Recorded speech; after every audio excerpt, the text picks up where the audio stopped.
మీరే ఉండాలన్నా. అందరికీ నమస్కారం. రాష్ట్రమంతటా ఈరోజు జగనన్న పిలుపు మేరకు రైతుల కోసం పోరాటం కోసం దాదాపు ప్రతి డివిజన్లో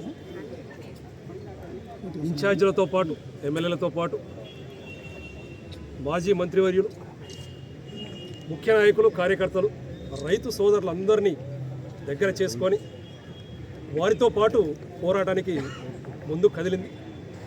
ఇప్పటికే మనందరికీ తెలుసు, గడిచిన 15 నెలల్లో జగనన్న పిలుపు మేరకు పోరాటంలో దిగిన ప్రతిసారి ఆ సంక్షేమ పథకాన్ని ముందుకు తీసుకొస్తున్నారు.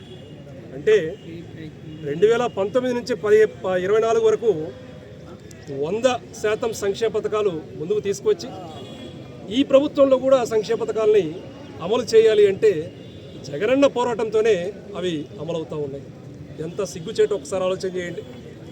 గడిచిన 2-3 ఏదైతే సంక్షేమ పథకాలు ముందుకు తీసుకొచ్చారో, అమలు చేశారో, అది జగనన్న పోరాటంతోనే ముందు తీసుకొచ్చారు.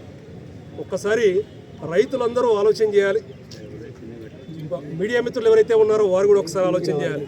2019 నుంచి 24 వరకు ఎన్ని ప్రోగ్రాంలలో మనం కలిసాము, రైతుల ప్రోగ్రాంలలో ఎన్ని ప్రోగ్రాంలలో మనం మాట్లాడుకున్నాము.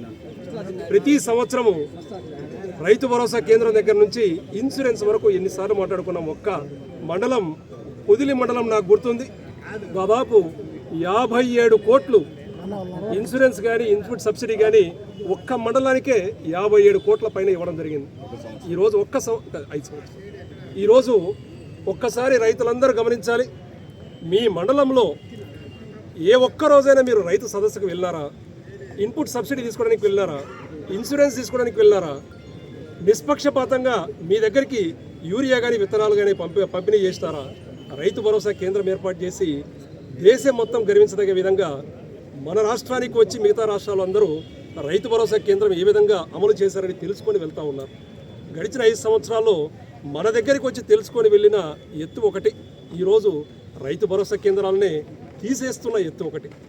నిష్పక్షపాతంగా రైతు భరోసా కేంద్రాల నుంచి రైతు వెళ్ళి బటన్ నొక్కితే చాలు వారికి యూరియా కానీ, డిఏపి కానీ, మందులు కానీ, విత్తనాలు కానీ ప్రతి ఒక్కటి అక్కడ సరఫరా చేస్తూ ఉన్నారు. కానీ ఈరోజు ఎక్కడికి వెళ్ళినా కూడా ఏది అందుబాటులో లేదు. రైతులు చాలా కష్టాల్లో ఉన్నారు. పెద్దలు రాంబాబు గారు చెప్పిన విధంగా, అన్న చంద్రశేఖర్ అన్న చెప్పిన విధంగా ఏ విధమైన రైతుకి న్యాయం జరగడం లేదు. గిట్టుబాటు ధర లేదు. పొగాకు, పత్తి, ఏదైనా కానీ, మిర్చి కానీ రైతులందరూ అవస్థలు పాలయ్యారు.